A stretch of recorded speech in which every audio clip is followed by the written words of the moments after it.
Hello everyone, welcome back to another episode. John here from Invesrep, and today on our species spotlight we are going to be talking about the Calabar ground python, which is a bit of a misnomer, seeing as though these snakes are actually in the boa family, in Boiidae, but a very, very, very interesting little snake. This is an adult.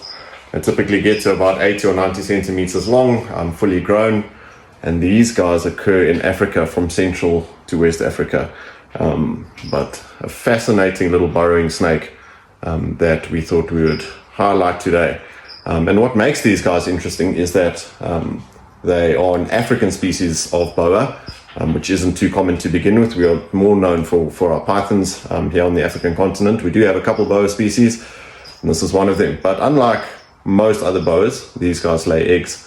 And very small clutches of eggs of very large eggs. So typically a clutch is between 2 and 4 with a maximum of about 6 eggs in a clutch, but that is very rare. And these guys have a very fascinating defense system. So the head and tail, as you can see there, look almost identical.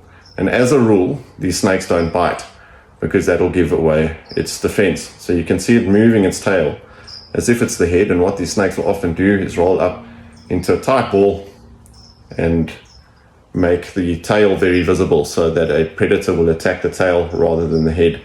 But an awesome little snake to keep. A lot of the first ones that arrived didn't do too well. People didn't understand their husbandry, but the trick to keeping these is to keep them in fairly large enclosures. I mean, a meter by 600 or 900 by 600 by 600 enclosure will do fine for them, but allow for a very deep substrate layer for these snakes to burrow in. And what we keep them in is a mixture of cocoa peat and diced coconut husk, and then we bury pieces of cork bark and other hides under that for the snakes to choose from, and we give them a warm side. So we use substrate heaters for these guys, not overhead as much.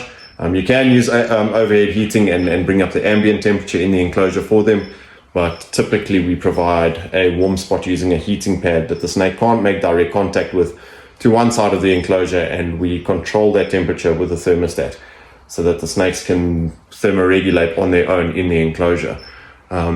These guys are strictly rodent eaters, and they're actually rodent nest raiders.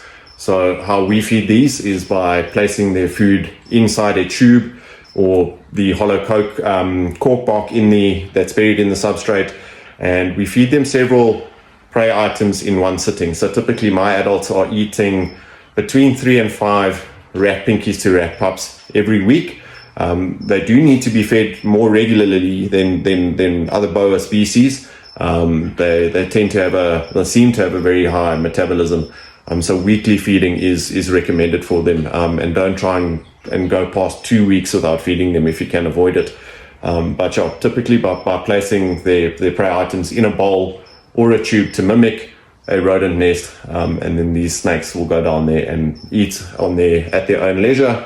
The only time I don't see them eating when I've offered them food is when these snakes are in the blue, but outside of that they readily accept.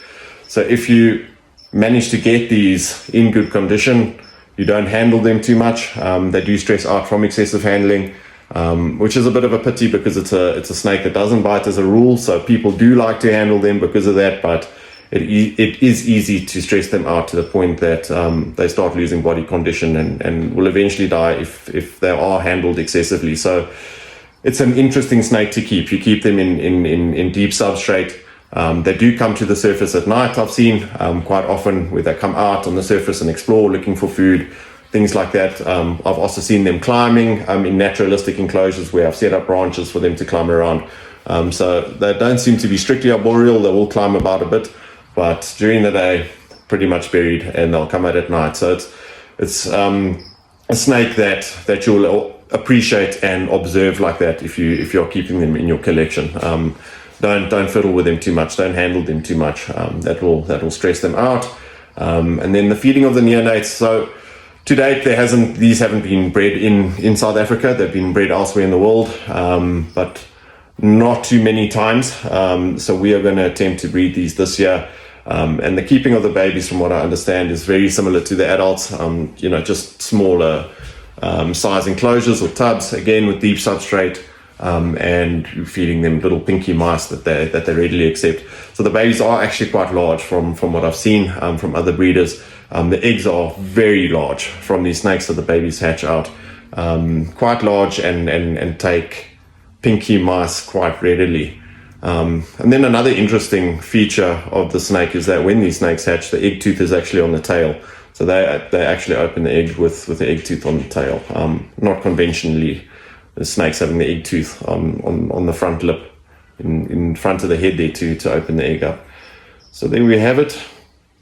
The amazingly interesting and beautiful Calabar ground python, which gave taxonomists a lot of hard times to try and place these animals that were actually originally placed with the rubber boas from North America and such, and now they are in their own genus, which is Calabaria, and the species is Reinhardtii.